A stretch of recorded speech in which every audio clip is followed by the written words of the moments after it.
चलो good morning everyone. तो आज से अपन स्टार्ट करने जा रहे हैं जीएसटी। ठीक है, तो जीएसटी अपन पूरा कंप्लीट करेंगे नाउ। अभी बिफोर गोइंग अहेड, पहला जो अपना सेशन होगा उसमें अपन बेसिक्स ऑफ टैक्सेशन देखेंगे, क्योंकि आप ये फर्स्ट टाइम पढ़ रहे हैं। तो डायरेक्टली मैं सब्जेक्ट में एंट्री नहीं करूंगा, चैप्टर 1 धड़ धड़ धड़। पहले अपन थोड़ा बेसिक पढ़ते हैं एंड फिर अपन आगे जाएंगे। ठीक है, चलिए। तो आज से आपके लाइफ का फर्स्ट सेशन स्टार्ट हो रहा है नाउ। बिफोर गोइंग अहेड, जैसे अपने सब्जेक्ट का नाम है, अपने सब्जेक्ट का नाम है taxation. Okay, income tax, GST, custom, अपने नाम सुने हैं, सर्विस टैक्स, एक्साइज ड्यूटी। तो अपन बेसिक स्टार्ट करेंगे, मीनिंग ऑफ वर्ड टैक्स जो अपना बेस है। फिर अपन तो पहले टैक्स का बेसिक समझेंगे, टैक्स सब्जेक्ट क्या है, क्यों लाया गया, उसकी ज़रूरत क्या है, उसके टाइप्स देखेंगे एंड फिर अपन धीरे धीरे सब्जेक्ट में एंट्री करेंगे। तो पहले 30 मिनट्स एक बेसिक रिवीजन लूंगा मैं, ताकि आपको बेसिक्स ऑफ टैक्सेशन याद आ जाएगा। ठीक है, यह समझ में आ जाएगा।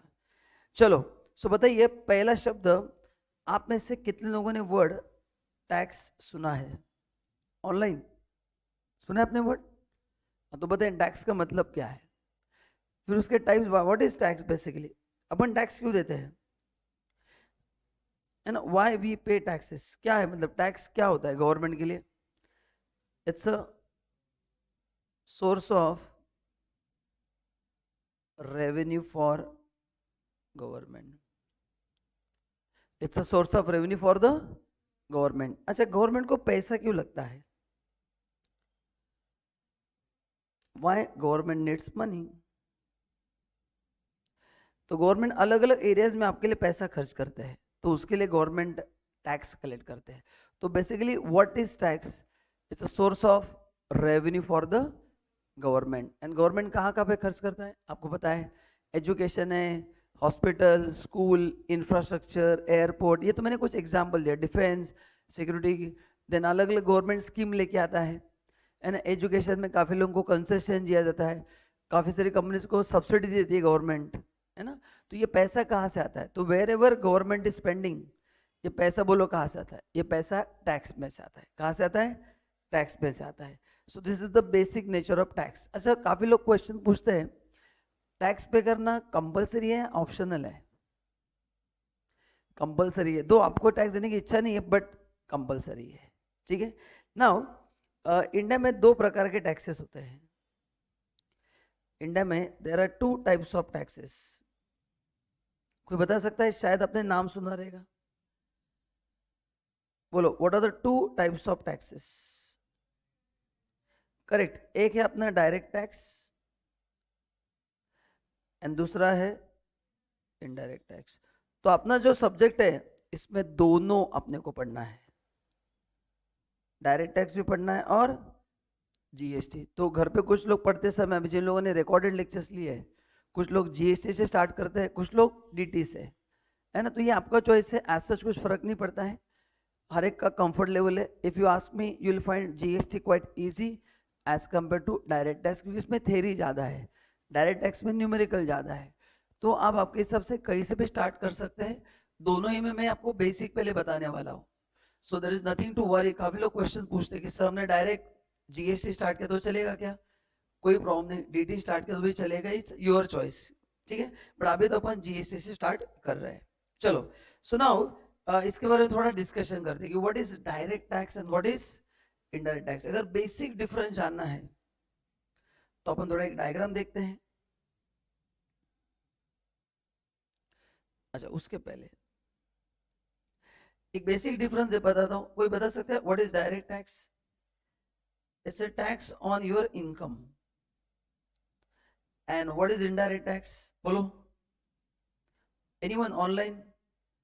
Tax on goods and services, है ना?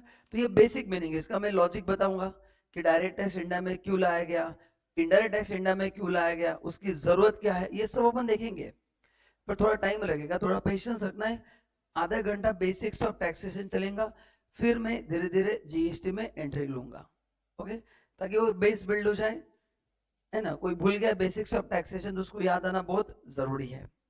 चलो, सो टैक्स ऑन इनकम जो है, मतलब अपन जो इनकम टैक्स अपने नाम सुना है सबने, वो कौन सा टैक्स है? Direct tax. एंड जो अपने नाम सुना है GST, excise duty, custom duty, अपने नाम तो सुना है, भले पढ़ा नहीं, फर्स्ट टाइम पढ़ रहे। सर्विस टैक्स, वैट, सीएसटी, कहीं ना कहीं अपने नाम सुना रहेगा। ये सब लगते हैं इनडायरेक्ट टैक्स में आते हैं। ये होते हैं गुड्स एंड सर्विसेज के ऊपर, ठीक है। सो अभी पहले अपन इसका थोड़ा बेसिक मीनिंग जानते हैं एंड फिर अपन आगे बढ़ेंगे कि इन दोनों में डिफरेंस क्या है। What is the difference between direct tax and, तो पहला डिफरेंस मैंने बता दिया, बट उसके पहले आपने को एक लॉजिक समझना है कि इसको इनडायरेक्ट टैक्स क्यों बोला जाता है and why it is called as a direct tax. तो इनका नाम शाहरुख खान टैक्स, सलमान खान टैक्स क्यों नहीं रखा? तो पहले अपन लॉजिक समझेंगे कि इसका नाम इनडायरेक्ट टैक्स क्यों रखा है और वहां पे नाम डायरेक्ट टैक्स क्यों रखा है। आइए थोड़ा आगे बढ़ते हैं।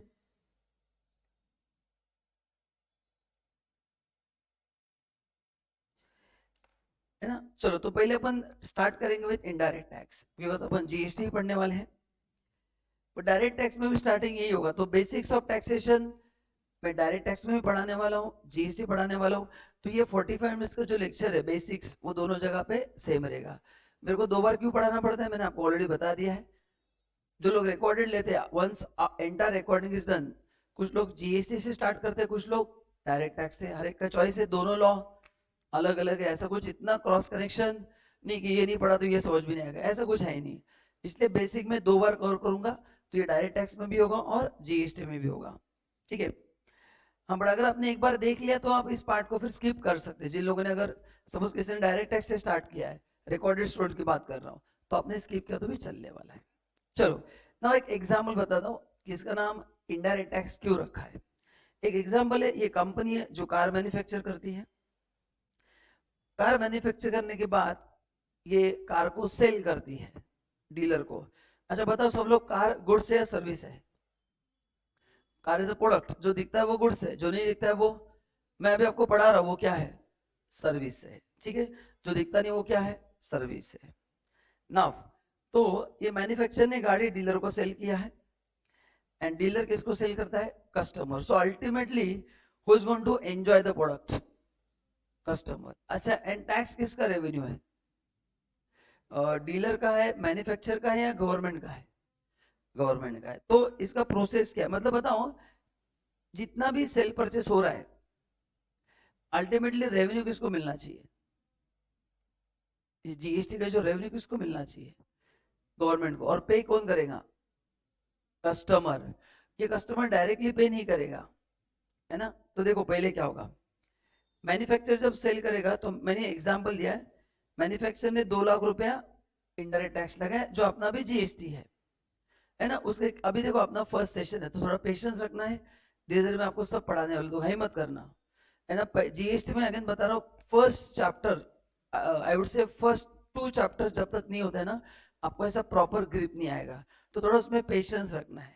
इवन डायरेक्ट टैक्स में पहले 2-3 चैप्टर होने के बाद आपको ग्रिप आता है कि अच्छा ये ऐसा है। So initially when you watch my lectures you will have little confusion मतलब समझ में आ रहा है, बट वो ग्रिप आने को टाइम लगेगा। तो पेशेंस रखना है। पहले 2 चैप्टर होने के बाद जीएसटी कैसे काम करता है आपको बहुत अच्छा एक व्यू मिलेगा। So right now we are climbing the mountain.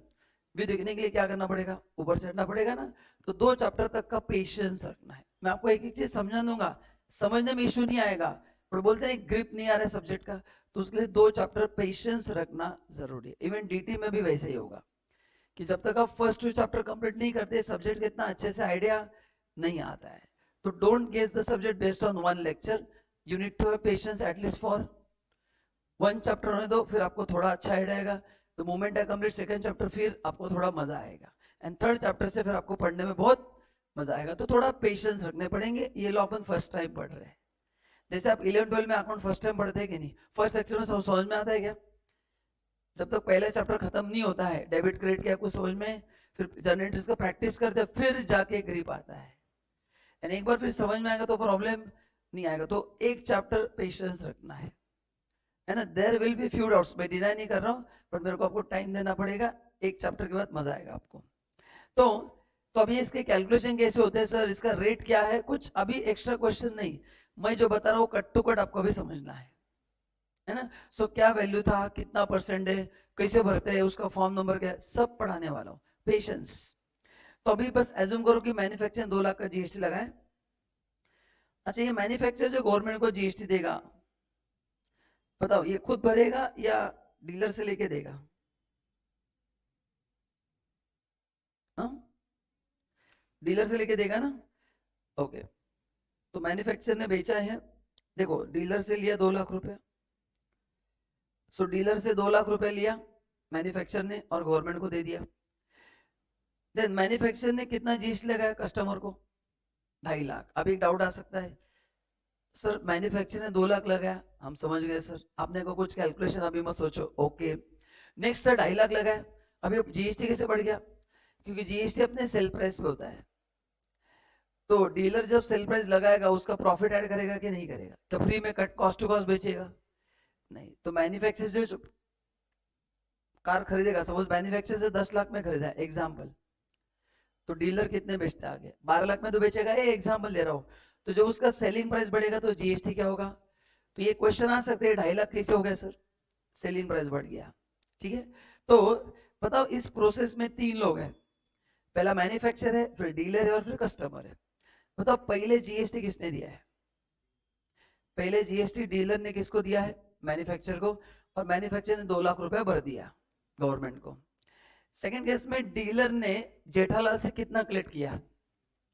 2.5 lakh. जरा सोच के आंसर देना है, मजा आएगा। लेट्स एज्यूम मैन्युफैक्चर ने जो डीलर को गाड़ी बेचा है वो 10 लाख का है, डीलर आगे कस्टमर को 12 लाख में बेच रहा है, या तो कोई प्रॉब्लम? तो बताओ 12 लाख में 10 लाख इंक्लूड है क्या?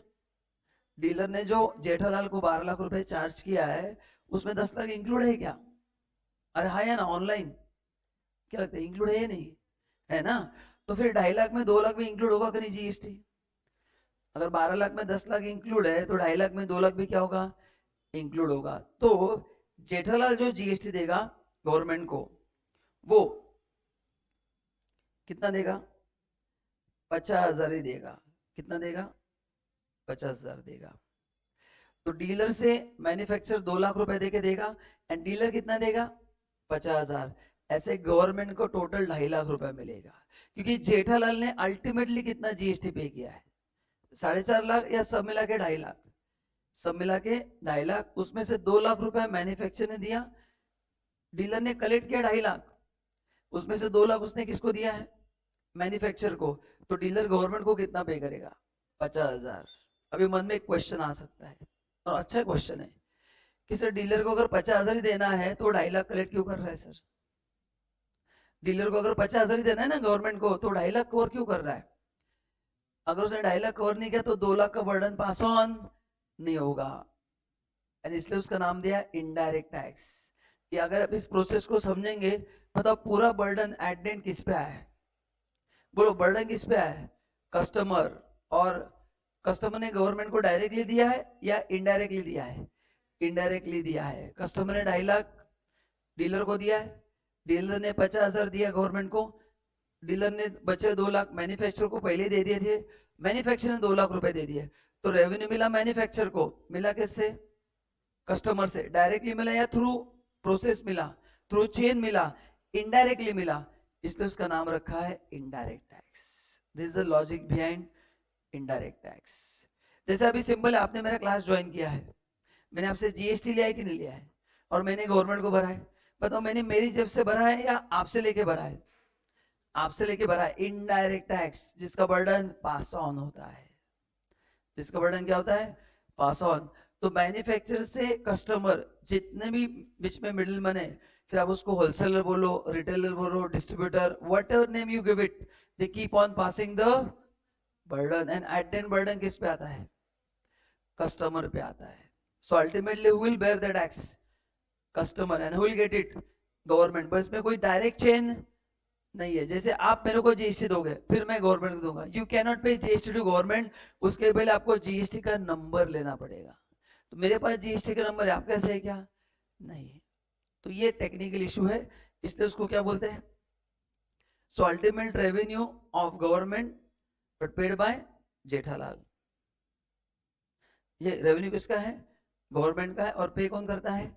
जेठालाल पे करता है। ये आपको समझाएगा मैं क्या बोल रहा हूँ, इसलिए उसका नाम क्या रखा है?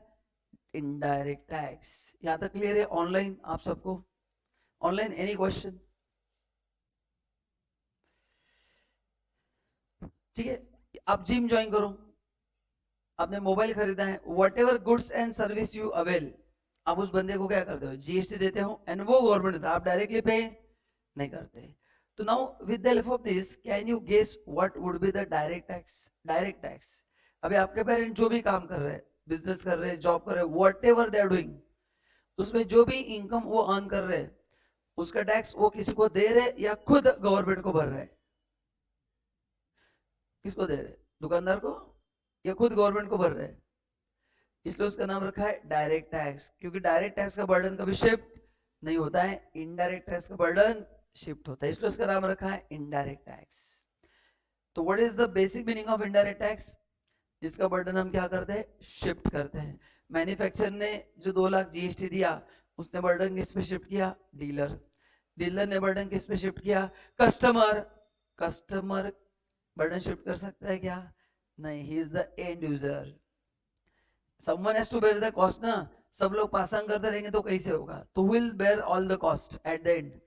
Customer. Even I am customer और नॉट, बताओ मैंने लैपटॉप लिया है ना, तो even I am also customer. अभी आपने केस में आप मेरे कस्टमर हो, बट अदरवाइज मेरे घर में एसी लिया है, बोलो उसमें भी जीएसटी मैंने दिया है। So every one is end user over here. It's not that कि सर हम ही एंड यूजर है, हम ही मरते हैं। अरे भाई मैं भी तुम्हारे लाइन में छू, बस अभी मैं प्रोवाइडर, तुम रिसिपिएंट हो। अभी मैंने जिम ज्वाइन किया, उसमें मैं क्या हूँ? And user. मैं सो एंड में हर एक आदमी रो रहा है, तो अकेले मत रो, है ना, सब साथ में रो रहे। तो मतलब सर इनकम टैक्स भी देना है और जीएसटी भी देना है, यस यू आर राइट। और सर टोल भी देना है, यस। और सर म्यूनिसिपल टैक्स भी देना है, यस। सर वाटर टैक्स भी देना है, यस। एक्साइज ड्यूटी भी देना है, यस। सो वैट भी देना है, यस, है ना। तो ऐसे दुनिया भर के टैक्सेस अपन दे रहे, डोंट वरी। टोल भी देना है। सो हमने वो गाड़ी खरीदी और उस पे वो टैक्स, हाँ वो भी तेरे को देना है। तो हमारे में कुछ बचता है कि नहीं? कुछ भी नहीं बचता है। वो तेरा प्रॉब्लम है, गवर्नमेंट का प्रॉब्लम नहीं है ना। You are meant for only paying the taxes. तो अपन एक मस्त कैलकुलेशन में आपको दिखाऊंगा थोड़े, अभी नहीं, 2 चैप्टर के बाद, कि एग्जैक्टली अगर कोई आदमी 100 रुपया कमाता है तो 30 रुपया तो गवर्नमेंट लेके जाता है इनकम टैक्स, एज्यूम करो 50-70 रुपया। 70 में आप जहां जहां पे स्पेंड करोगे उसमें जीएसटी भी जाता है। तो अगर आपने 70 में से 50 रुपए स्पेंड किया एंड 20 रुपए सेव किया वो छोड़ दो, उस 50 पे आपका जीएसटी भी जाता है। 50 में फिर आपने क्लास का फीस भर दिया, मोबाइल खरीदा, घर में राशन खरीदा, ब्रेड खरीदा, अलग अलग जगह पे अपन जहां जहां भी पैसा खर्च करते हैं, नेटफ्लिक्स का कनेक्शन रिन्यू किया, हर एक जगह पे जीएसटी है। तो मस्त होकर टैक्स देते रहो। क्लियर है? ठीक है, अभी थोड़ा वापस डिस्कशन करते हैं अपन। आपको एक डिफरेंस बताता हूँ। तो अभी अपन खाली फर्स्ट वर्ड समझ रहे हैं कि टैक्स क्या, अभी अपन ने जीएसटी में एंट्री नहीं किया है, ठीक है। चलो नाउ, तो टाइप्स ऑफ टैक्सेस में कौन सा है टैक्स? डायरेक्ट टैक्स है। बोलो व्हाट इज डायरेक्ट टैक्स? ये बर्डन शिफ्ट होगा क्या? नहीं। अगर आपने इनकम अर्न किया तो, जैसे मैं जो पैसा कमाऊं उस पर टैक्स कौन दूंगा? मैं दूंगा या आप देंगे? यस। एंड इनडायरेक्ट टैक्स, तो मैं आपसे जो फीस ले रहा हूं उसका जीएसटी मैं भर रहा हूं या मैं आपसे लेके भर रहा हूं? हाँ, तो इसका बर्डन शिफ्ट होता है। Now it is impose on income and it is on goods and services. Okay, income tax पे शिफ्ट हो सकता है का बर्डन? नहीं, बट जीएसटी का बर्डन हम क्या कर रहे हैं? मैं मेरा बर्डन आपके ऊपर क्या कर रहा हूँ? शिफ्ट कर रहा हूँ। जिम वाले क्या कर रहे हैं? उनका जीएसटी बर्डन मेरे पे शिफ्ट कर रहे हैं। मैंने घड़ी खरीदी तो इस कंपनी ने क्या किया? उनका जीएसटी का बर्डन मेरे पे। तो everyone is end user for few products, so हर एक को देना है, ठीक है। नाउ हाँ, अभी जीएसटी का और कलेक्शन कैसे होता है sir? Direct tax, income tax is the annual tax. So income tax is paid eight the end of the year, जब आप रिटर्न फाइल करते हो, है ना। तो उसका डिस्कशन डायरेक्ट टैक्स में डिटेल में होगा। बट जीएसटी जो है वो इमीडिएटली कलेक्ट होके पे होता है। जैसे फॉर एग्जांपल आज आप क्लास को आए, सपोज कोई आदमी ओला उबर से क्लास को आया है, तो उसमें इमीडिएटली जीएसटी लग गया। कोई आते समय होटल में इडली सांभर खा के आ गया, जीएसटी लग गया, है ना। किसी ने कल नया मोबाइल लिया है, जीएसटी लग गया। तो जीएसटी का कलेक्शन बहुत फास्ट होता है। इनकम टैक्स इज एनुअल है, वो साल में एक ही बार देना पड़ता है। जीएसटी गवर्नमेंट को एवरी मंथ मिलता है। अभी इतना ध्यान में रखना है, अपने को एक डिटेल में चैप्टर है उसमें बताऊंगा, पर अभी ध्यान में रखना है जीएसटी मंथली कंप्लायंस होता है, कुछ लोगों के लिए क्वार्टरली है, पर income tax return is annually. तो मोस्टली गवर्नमेंट को एनुअली मिलता है। इसका एग्जाम्पल मैं दे दिया है। नाउ लास्ट जो डिफरेंस है, मैं आपको एक क्वेश्चन पूछता हूँ, सब लोग सोच के आंसर देना। एक एग्जाम्पल हो, लेट्स से, तो तुम्हारा नाम क्या है? विलास। नौ सब लोग ध्यान सुनना। विलास एक दिन विलास तुम कहाँ से हो? बेंगलोर से हो, ठीक है। तो ये अपना स्टूडेंट है फेस्टिवल्स बैच का, बेंगलोर से है। तो एक दिन वो बेंगलोर मॉल में गया था शॉपिंग करने के लिए, एंड उसके बाजू में खड़े थे श्री श्री विजय माल्या, ठीक है। तो ये अपन एग्जाम्पल लेते हैं मुकेश भाई अंबानी, चलो बेटर एग्जाम्पल लेते हैं अपन। उसके बाजू में खड़े थे मुकेश भाई अंबानी, उसने बिस्किट खरीदा ग्लूकोज का, पार्ले ग्लूकोज फैमिली पैक 5 रुपए का, छोटा बम बड़ा धमाका, ठीक है। सो उसने भी 5 रुपए दिए और मिस्टर अंबानी भी 5 रुपए दिए। अच्छा, इसमें जीएसटी लगता है क्या? यस, जीएसटी लगता है। तो 5 रुपए में जीएसटी क्या होता है? इंक्लूड होता है। तो यहाँ पे mister Mukesh bhai Ambani and mister Vilas दोनों ने सेम 5 रुपए पे किया है, दोनों ने जीएसटी भी सेम पे किया है। तो इसमें आपको कुछ गलत लगता है या सब परफेक्ट है? दोनों का फाइनेंशियल पोजीशन सेम है ना? Vilas is much richer than mister Mukesh Ambani.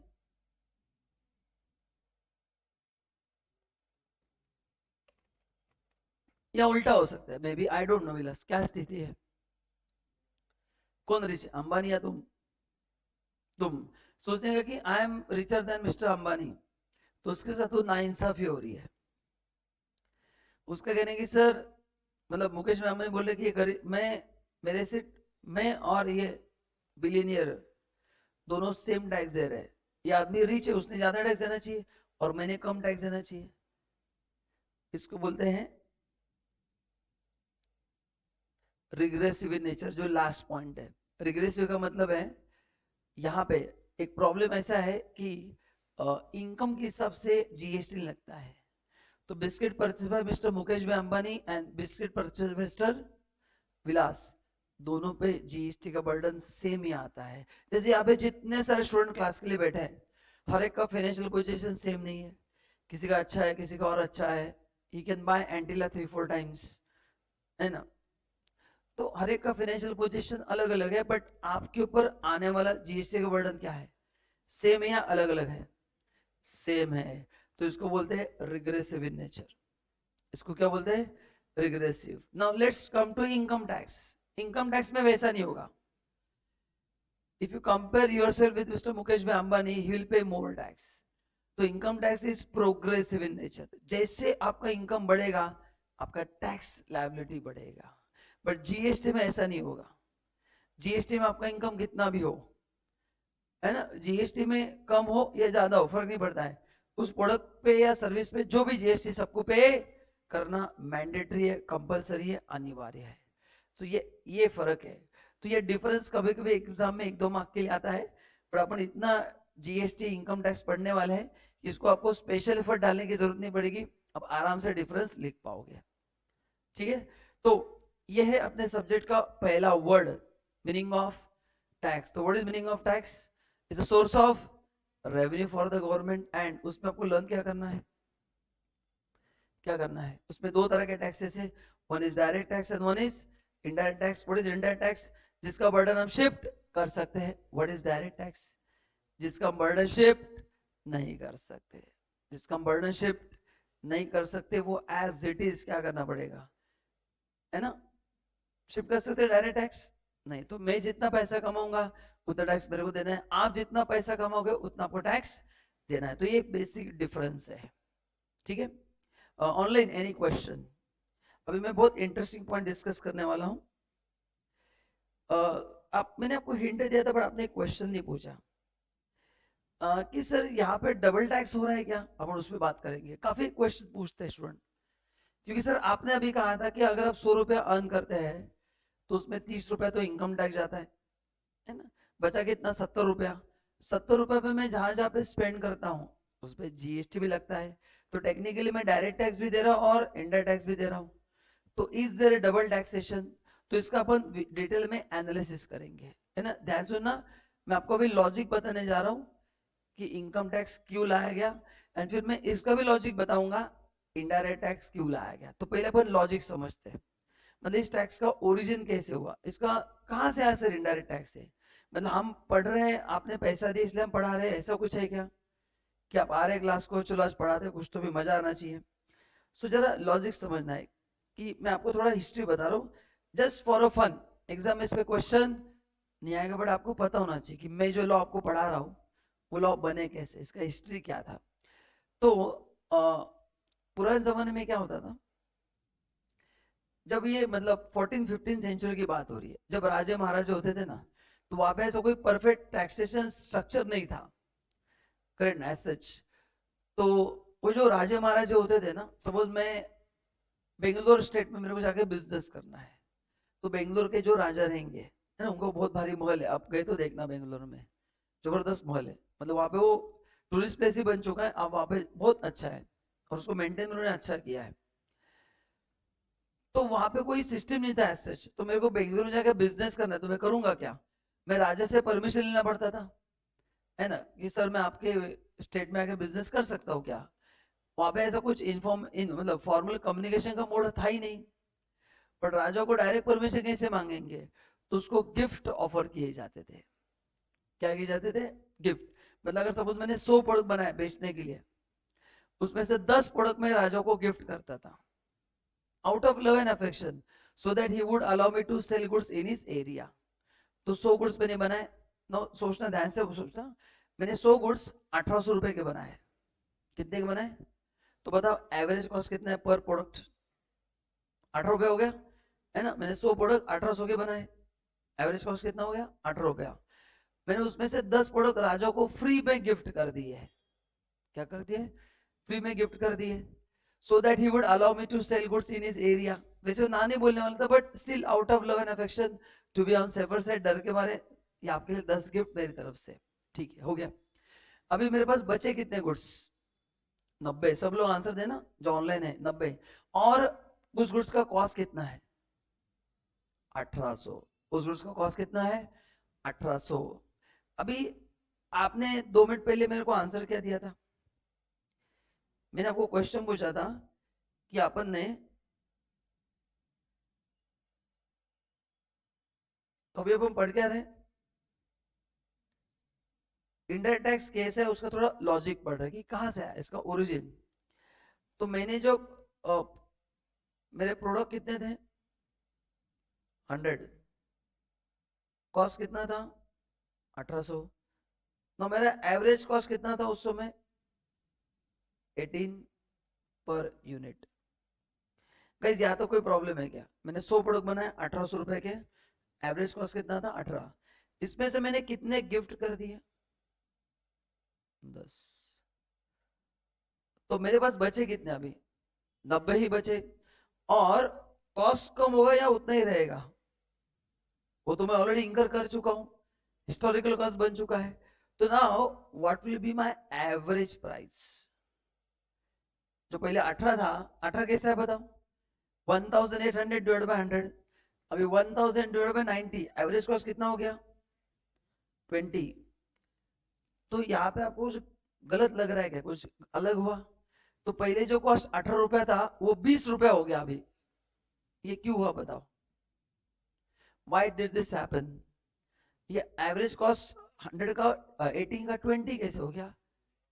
क्योंकि मैंने राजा को 10 गुड्स गिफ्ट किए। अगर गिफ्ट नहीं करता तो फिर 18 नहीं होता। तो गिफ्ट, तो प्रोडक्ट किसने एंजॉय किया? फ्री में राजा ने। और उसका कॉस्ट किसने बेयर किया? प्रजा ने। यह है इनडायरेक्ट टैक्स का logic. Indirect tax burden indirectly क्या हो गया? शिफ्ट हो गया। मैं राजा को तो कि राजा से पैसे मांगू तो मुंडी काट के रख देगा मेरी, और बेचने में नहीं देगा। तो मेरे पास चॉइस नहीं था, उसको तो फ्री में दिया मैंने, लेकिन वो पैसा मैं किससे वसूल करूंगा, किससे?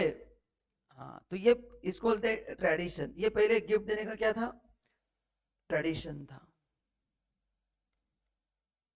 एंड इसी ट्रेडिशन को गवर्नमेंट ने समझा कि this people are ready to pay for less, they are ready to pay more. बस अभी गवर्नमेंट ने बोला कि तू राजा को गिफ्ट मत दे और हमको भी गिफ्ट मत दे, हमको उतना पैसा दे। हमको उतना क्या दे, पैसा दे। यहां से इनडायरेक्ट टैक्स का ओरिजिन हुआ। एंड इसी ट्रेडिशन से बना कस्टम ड्यूटी। कस्टम मतलब ट्रेडिशन। तो ये जस्ट इंफॉर्मेशन के लिए लिखा था, ऐसा एग्जाम में इस पे क्वेश्चन नहीं आएगा, बट एज ए स्टूडेंट अपने को पता होना चाहिए कि इनडायरेक्ट टैक्स का जन्म कैसे हुआ, कहां से आया। तो ये 14th-15th सेंचुरी में वैसे होता था। तो राजा को 2 गिफ्ट देने से मेरे प्रोडक्ट कितने हो गए, 100 माइनस 10 कितने हो गए, 90। एंड मेरा एवरेज कॉस्ट 18 का कितना हो गया, 20 हो गया। तो वो 2 रुपए पर प्रोडक्ट बढ़ा कि नहीं, वो बर्डन किसने बेयर किया, कंज्यूमर ने। और प्रोडक्ट किसने एंजॉय किया। तो ये इनडायरेक्ट टैक्स है नहीं तो क्या है, कोई और बंदा आपका बर्डन क्या कर रहा है, बेयर कर रहा है। एंड ऐसे उसका एक ओरिजिन हुआ इनडायरेक्ट टैक्स का। ठीक है, जस्ट फॉर अ फन मैंने बता दिया, ज्यादा डीप में नहीं बताया, पर आपको आई थिंक आइडिया आ गया कि इनडायरेक्ट टैक्स वर्ड कहां से आया।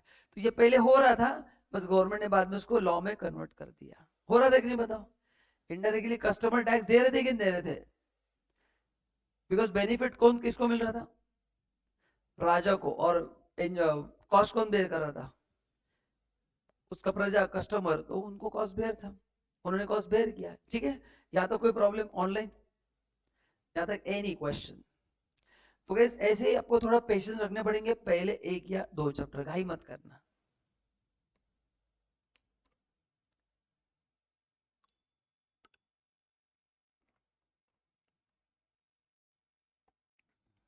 Online any question. चलो अभी आपको एक मजे की चीज सिखाता हूँ, 2 चीज आपको सिखाऊंगा। एक सर डायरेक्ट टैक्स क्यों लाया गया, एंड दूसरा डबल टैक्स हो रहा है कि नहीं हो रहा है। आईडीटी कैसे लाया मैंने बता दिया, अभी आता तो वही बता दो कि डायरेक्ट टैक्स क्यों लाया गया। सुनो, अभी एक आपके मन में गहरा खतरनाक क्वेश्चन रहेगा कि सर डबल टैक्स हो रहा है क्या, हमको बताओ। देखो मैं एक एग्जांपल आपको दे रहा हूँ। ए ने गुड्स बी को सेल किया है, उसका प्राइस है 1000 रुपया, और उसमें जीएसटी लगता है 180 रुपया, तो टोटल हो गया 1180। तो मैंने 18% रेट एज्यूम किया है। ज्यादा दिमाग मत लगाओ, मैंने पहले कहा है पेशेंस रखो, चैप्टर 1 होने तक। एक लेक्चर में मैं, मेरे पास जादू की छड़ी नहीं है कैसे घुमाया और आपको मैं समझा दूंगा पूरा। तो 2 चैप्टर, एक चैप्टर पेशेंस भयंकर रखने पड़ेंगे, धीरे धीरे बिल्ड होगा कॉन्सेप्ट। तो अभी देखो, ये इसने 1000 रुपए में सेल किया है, तो इस बंदे का सेल प्राइस कितना होगा, 1000 रुपए होगा सेल प्राइस ए का। और एज्यूम करो उसका बनाने का खर्चा 720 रुपया, एग्जाम्पल है। तो उसको नेट प्रॉफिट कितना मिला, 280 रुपया मिला। ये मैंने आपको एक जनरल P&L ऐसे बना के दिया कॉन्सेप्ट समझाने के लिए। अब इसमें आपका पहला डाउट रहेगा, सर सेल प्राइस तो 1180, आपने 1000 क्यों लिखा, ये डाउट है क्या आपको। ए ने सेल कितने में किया है बी को, 1180 ना, लेकिन मैंने लिखते समय कितना लिखा सेल, 1000 रुपये लिखा है। सर 1180 क्यों लिखा, क्योंकि बताओ ये जीएसटी मेरा रेवेन्यू है, मेरे को गवर्नमेंट को देना है। हाँ, तो ध्यान में रखना सेल में जीएसटी नहीं लेना है, क्योंकि मेरा इनकम नहीं है वो इनकम किसका है। तो मेरे को जेब में कितना आने वाला है, 1000 आने वाला है। हाँ, अभी देखो मेरा क्वेश्चन क्या है, मतलब स्टूडेंट ने क्वेश्चन पूछा था, उसने कहा सर 1000 रुपए पे जीएसटी लगाया क्या आपने, बताओ हाँ या ना, बोलो ना। 1000 रुपए जीएसटी लगाए कि नहीं लगाए, लगाया ना, कंफर्म, ओके। ये 280 पे सर इनकम टैक्स भी लगेगा, तो सर ये डबल टैक्स तो नहीं हो रहा है क्या। मैंने कहा कैसे, उसने कहा सर 1000 में 280 इंक्लूड है सर, 1000 में 280 क्या है, इंक्लूड है। तो ये उसका कहना है, मैं कुछ नहीं बोल रहा हूं, उसका कहना है कि 280 मेरे हिसाब से सर डबल टैक्स हो रहा है, क्योंकि बोलो 280 1000 का पार्ट है कि नहीं, अरे है या नहीं, है ना, तो डबल टैक्स हो रहा है, ऐसा उसका कहना है, मैं कुछ नहीं बोल रहा हूँ। तो मैंने कहा नहीं दोस्त, डबल टैक्स नहीं हो रहा है। क्यों सर, क्योंकि ये जो तू 180 दे रहा है एज ए, आई एग्री, तू दे रहा है, तू बी से कलेक्ट कर रहा है, तेरे जेब से पैसा नहीं जा रहा है। बताओ पेड बाय ए है, but is it out of his own pocket और he has collected from B? तो बोलो ना, he has collected from B, he has collected from B। ठीक है, उसने कहा सर इनकम टैक्स क्यों देना है? अच्छा भाई, इनकम टैक्स का मैं आपको लॉजिक बताता हूँ अभी। तो डबल टैक्स नहीं समझ में आ गया? डबल टैक्स का मतलब क्या है? एक ही चीज पे दो बार टैक्स लग रहा है। मैं एग्री करता हूँ 280 पे दो टैक्स लग रहे, बट एक आदमी पे कर रहा है क्या? क्या दो अलग अलग आदमी पे कर रहे हैं? हाँ अलग अलग है, तो कैसे डबल टैक्स होगा? डबल टैक्स का मतलब क्या? एक ही अमाउंट में मैंने दो बार टैक्स दिया है। तो 1000 रुपये मैंने टैक्स दिया है, बट मैंने आपसे लेके दिया है, तो मेरी जेब से 180 गया है क्या? नहीं। मेरे को दर्द कब होगा? जो 100 रुपए जाएगा वो दर्द होगा, उसका कोई इलाज नहीं है, कुछ भी नहीं कर सकते, देना पड़ेगा। तो सब इनकम टैक्स लाया क्यों गया? उसका लॉजिक समझो। To bridge the gap between rich and poor, to bridge the gap between rich and poor, इसलिए इनकम टैक्स को प्रोग्रेसिव रखा गया। तो एज यू अर्न मोर, तुमसे ज्यादा टैक्स लिया जाएगा, क्योंकि रिच पुअर का गैप बढ़ गया तो क्या होगा? इकोनॉमी डिस्टर्ब हो जाएगा। कैसे सर? से rich will have more spending capacity. जैसे आप होटल में गए तो 20 रुपए की पानी की बोतल के लोग 50 रुपए देते हैं, तो जब सामने लोगों को समझ में आ रहा है कि लोग एक्स्ट्रा पैसे देने को रेडी है, तो उस होटल में कॉमन मैन गया तो भी वो सफर होगा कि नहीं होगा? he won't be able to pay 50 rupees for bottle which is getting outside the hotel for 20 rupees। पानी की बोतल का रेट क्या है? 20 रुपए होना चाहिए कि नहीं? पर होटल में कितना होता है? 50, 70, 100, कुछ भी रेट होता है कि नहीं? वैसा है। पर वहां पे जो आता है वो देता है, तो इससे महंगाई बढ़ जाएगी, एंड कॉमन मैन अफोर्ड कर पाएगा क्या? अपन 20 का बॉटल ले सकते हैं, will you buy bottle for 100 rupees? I guarantee will never buy. Even if you got lot of money, आपका माइंड एक्सेप्ट नहीं करेगा, क्योंकि अपना बचपन से परवरिश आपका वैसा हुआ ही नहीं है। सही बोलोगे नहीं? तो ये गैप ना बढ़ जाए, तो रिच लोगों को कंट्रोल कैसे करेंगे? By levying more tax on them. इसलिए इनकम टैक्स प्रोग्रेसिव नेचर रखा है, जैसे इनकम बढ़ेगा तो ज्यादा टैक्स देगा। जीएसटी में वैसे नहीं है, GST is not income based. GST में जो तेरा इनकम कितना भी हो, जो टैक्स वो देना पड़ेगा। सो ये हो गए logic behind direct tax and indirect tax. तो जीएसटी का मैंने बताया कहां से है? ट्रेडिशन से है। डायरेक्ट टैक्स क्यों लाया गया? To bridge the gap between rich and poor. तो रिच को नीचे कैसे लाएंगे? दबा के ज्यादा टैक्स लगाएंगे, है ना? तो जितना आपका पैसा इनकम कमाओगे, रेडी रहना मैक्सिमम टैक्स देने को, रेडी रहना मैक्सिमम टैक्स देने को। बोलो, या तो कोई प्रॉब्लम? सबको समझा? कंफर्म? Any problem? चलो ऑनलाइन बोलो, any doubt in this? So double tax नहीं हो रहा है, मैं डिनाई कर रहा नहीं कर रहा हूँ कि टैक्स नहीं जा रहा है, दो बार टैक्स जा रहा है, बट लोग देने वाले अलग है।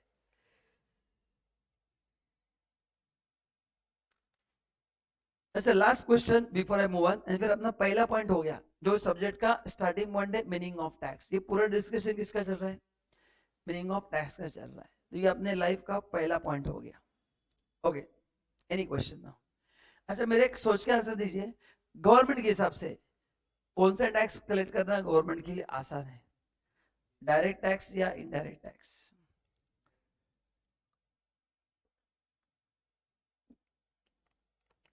ऑनलाइन आपके हिसाब से क्या आंसर है? बोलो, उमा, नील, जितने भी लोग ऑनलाइन है, सभी लोग। अच्छा, आप आज तक आपने काफी सारा पैसा खर्च किया है ना? आपने शॉप में जाके स्टेशनरी परचेज किया, खाने की चीजें, what ever you need as a student. आप जब अमाउंट पे करते हैं उसमें जीएसटी ऑलरेडी इंक्लूड होता है, तो जीएसटी पे करने को समझते नहीं कि वो जीएसटी दे रहा है, इसलिए जीएसटी में चोरी होने के चांसेस कम है, क्योंकि मेरे को मेरी जेब से जीएसटी नहीं देना है, आपसे लेके भरना है। But when it comes to income tax, आपसे के भरना है, मेरे को मेरी जेब से भरना है, इसलिए इनकम टैक्स में झोल ज्यादा होते हैं। तो जीएसटी रिकवर करना गवर्नमेंट के लिए काफी आसान है, वेराज डायरेक्ट टैक्स रिकवर करना इतना आसान नहीं है। डायरेक्ट टैक्स रिकवर करना इतना आसान नहीं है, क्योंकि वो मेरी जेब से जाता है, मेरे को यहाँ पे दर्द होता है, एंड फिर दर्द कम करने के लिए लोग उल्टे सुलटे काम करते हैं, फ्रॉड करते हैं, टैक्स इवेजन करते हैं, वो अपन देखेंगे डायरेक्ट टैक्स में। तो ये ऐसा उसका प्रॉब्लम है। ठीक है, चलो। सो अगर अपन बात करते हैं नोट्स की, तो नोट्स में अपन ने क्या क्या कंप्लीट किया दोस्तों? व्हाट इज टैक्स मैंने आपको बता दिया, क्लासिफिकेशन और टैक्स मैंने आपको बता दिया, इन दोनों का डिफरेंस क्या है मैंने आपको बता दिया है, ठीक है। तो बाकी की चीजें जैसे रिक्वायर्ड अपन पढ़ने वाले हैं, सो अभी इसकी जरूरत नहीं है, ठीक है। आइए, ओके नाउ अभी सबसे इंपॉर्टेंट चीज क्या है, वो है कॉन्स्टिट्यूशन। अच्छा, कॉन्स्टिट्यूशन का इंपॉर्टेंस क्या कोई बता सकता है? व्हाट इज, आपने वर्ड तो सुना है ना कॉन्स्टिट्यूशन, तो कॉन्स्टिट्यूशन क्या काम करता है, ऑनलाइन कोई बता सकता है?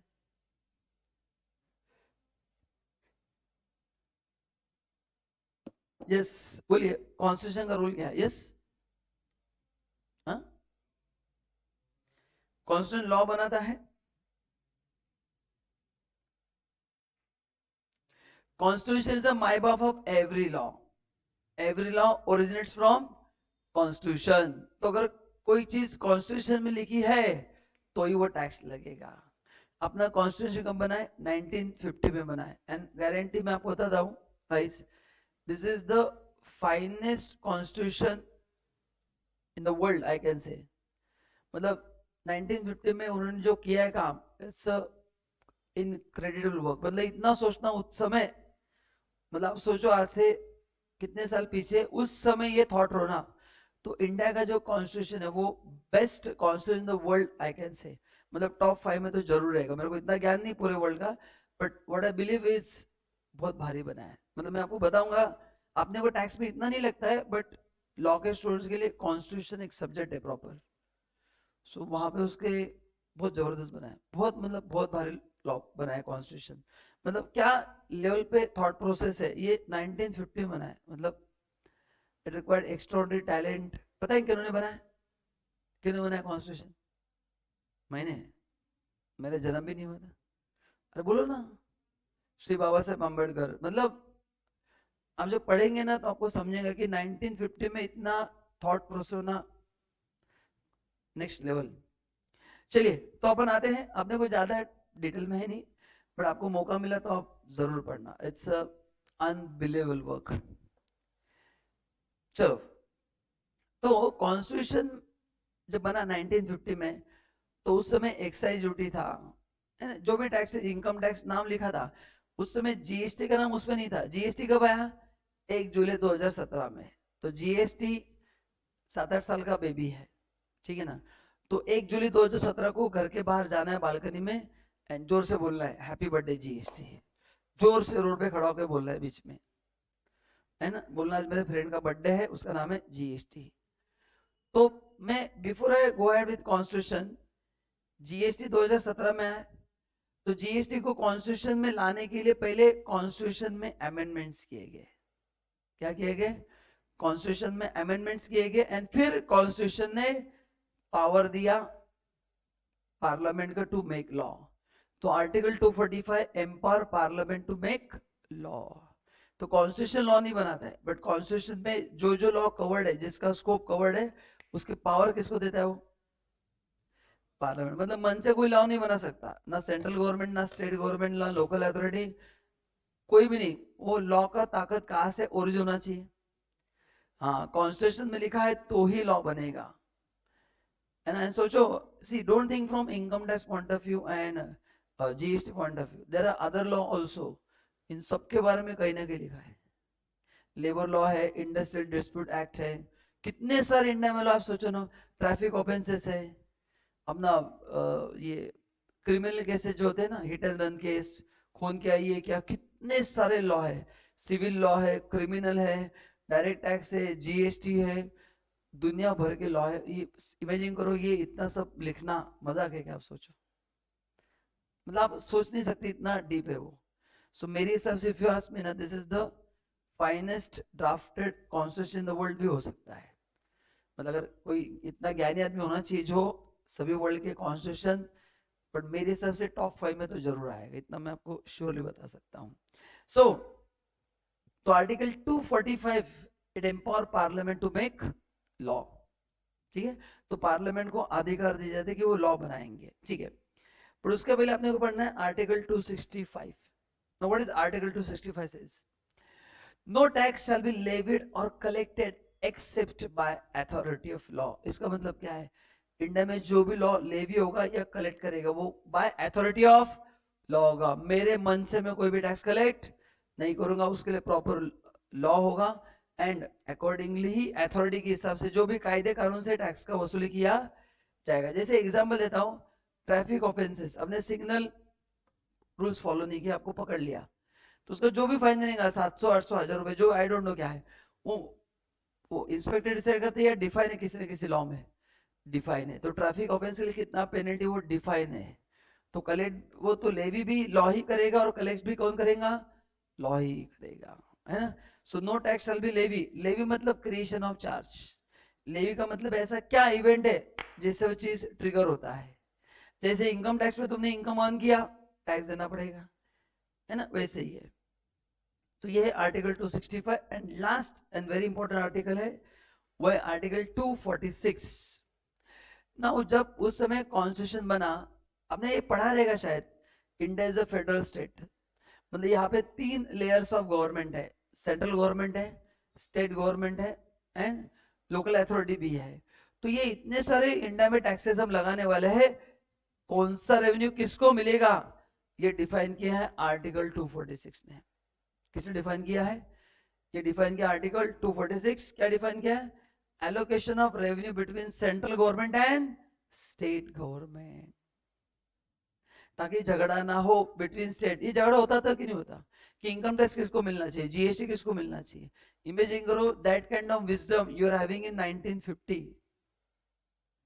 Is it a joke? And ये 2 लॉ नहीं है दोस्तों, हजारों लॉ है कॉन्स्टिट्यूशन में।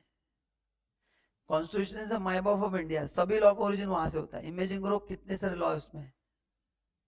तो ये उस लेवल पे सोचना अनबिलीवेबल, अपन तो कर भी नहीं सकते। एनीवेज, तो ये है आर्टिकल 246। अच्छा, जितने भी पीपीटीज है इसका पीडीएफ में ड्राइव में ऐड करने वाला हूं, तो आपको उसको बाद में लिखना है और अपने ग्रुप पे व्हाट्सएप करना है। जो रिकॉर्डेड स्टूडेंट्स हैं उनके लिए, ये जो लाइव वर्चुअल है and even for face to face, तो ये मैं एक एक करके अपलोड कर दूंगा। एंड उसमें से आपको क्या करना है, एक अलग से बुक बना दो, चार्ट बुक। जीएसटी में आप जितने चार्ट्स बनाएंगे बहुत आसान हो जाएगा सब्जेक्ट। डायरेक्ट टैक्स में you need more practice, but GST में चार्ट से बहुत थेरेटिकल बेस ज्यादा है। न्यूमेरिकल सॉल्व करना आसान है, छोटे छोटे क्वेश्चंस होते हैं, थ्योरी बहुत अच्छे से पढ़ना है। तो आज से आपको सभी लोगों को एक अलग बुक मेंटेन करना है चार्ट के लिए, ठीक है। चलिए, तो आर्टिकल 246 में 3 लिस्ट है। ये शायद हमने पढ़ा रहेगा कहीं नहीं, ये बहुत कॉमन है, काफी सारे लॉ में आपने पढ़ा है। तो जरा बताओ क्या होता है, ऑनलाइन आप बताएंगे क्या होता है।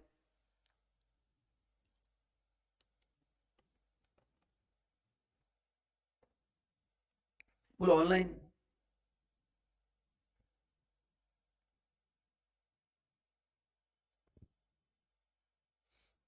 यस,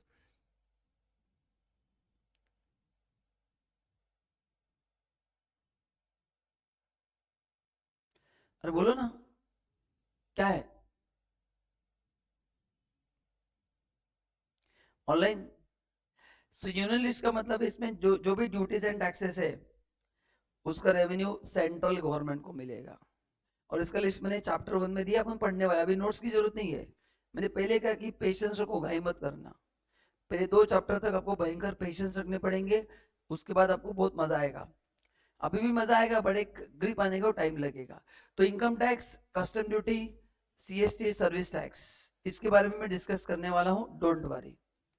ये सब लिस्ट 1 में आते हैं, मतलब ये रेवेन्यू किसको मिलेगा, सेंट्रल गवर्नमेंट को। वैट किसको मिलेगा, state government. And what is concurrent list, what is concurrent list, बोलो। जहां पे सेंट्रल एंड स्टेट दोनों को इक्वल अधिकार दी है, जहां पे सेंट्रल एंड स्टेट दोनों को हमने क्या किया है, इक्वल अधिकार दिए है। इक्वल इन द सेंस दोनों लॉ बनाएंगे। तो कुछ ऐसे मैटर है जहां पे state will have their own law and central will also have their own law. अभी जहां पे क्या होता है, जहां पे एक ही सब्जेक्ट मैटर पे 2 लॉ बनते हैं, 2 लोग लॉ बनाते हैं, एक सेंट्रल एंड एक स्टेट, तो उसमें डिस्प्यूट अराइज हो सकता है कि नहीं हो सकता है। तो उसके लिए एक आर्टिकल है 254 जो बताता है कि पार्लियामेंट लॉ शैल प्रिवेल ओवर स्टेट लॉ। तो अगर एक ही सब्जेक्ट मैटर पे दोनों ने लॉ बनाया, पार्लियामेंट ने बनाया, स्टेट ने बनाया, तो किसकी आवाज सुनेंगे सर? तो कंपलसरी पार्लियामेंट की आवाज सुनना है। ऐसा एक आर्टिकल है 254 जो आपको है नहीं, इसलिए मैंने कवर नहीं किया है। देखते नोट्स में है तो मैं आपको पढ़ा दूंगा। आई एम नॉट श्योर, मैंने कवर नहीं किया है क्योंकि आपके मॉडल में नहीं दिया, इसलिए, बाकी कुछ नहीं। तो यह है वो आर्टिकल 254 कि जब सेंट्रल एंड स्टेट में डिस्प्यूट अराइज होगा तो पहले पार्लियामेंट का law will override over state law. लेकिन उसमें ऐसा भी लिखा है कि अगर स्टेट ने प्रेसिडेंट से स्पेशल एसेंट लेके वो लॉ बनाया है, स्टेट ने क्या किया, प्रेसिडेंट से स्पेशल परमिशन लेके वो लॉ बनाया है, then state law shall prevail over parliament law. But उसमें वापस एक पॉइंट दिया कि पार्लियामेंट के पास पावर है, उस लॉ को वो कैंसिल करके नया लॉ बना सकते हैं, रिपील कर सकते हैं, उसको हटा सकते हैं, बाद में नया लॉ बनाएंगे तो वापस वो जीरो से स्टार्ट होगा। तो बाय डिफॉल्ट कॉन्कर्ड लिस्ट में इनिशियली किसका आपको सुनना है? पार्लियामेंट का सुनना है। किसका सुनना है? पार्लियामेंट, उसके बाद स्टेट। ठीक है, तो ये जस्ट मैंने बता दिया आर्टिकल 254, ये ध्यान में रखना, एग्जाम में आपको नहीं आएगा, but you need to understand कि आर्टिकल 254 क्या है, कि उसका मैंने आगे रेफरेंस दिया है। तो जब इस सेंट्रल एंड स्टेट में डिस्प्यूट अराइज होता है वो उसके हिसाब से होगा। तो यहां तक क्लियर है क्या? तो इसको बोलते हैं, हाँ, अब इसमें जीएसटी का मैंने कुछ भी नहीं लिखा, टाइम दो थोड़ा, घाई मत करना है। ठीक है, अभी अपने को पढ़ना है आर्टिकल 246A। अभी देखो, सी प्रॉब्लम क्या था, ध्यान से सुनना।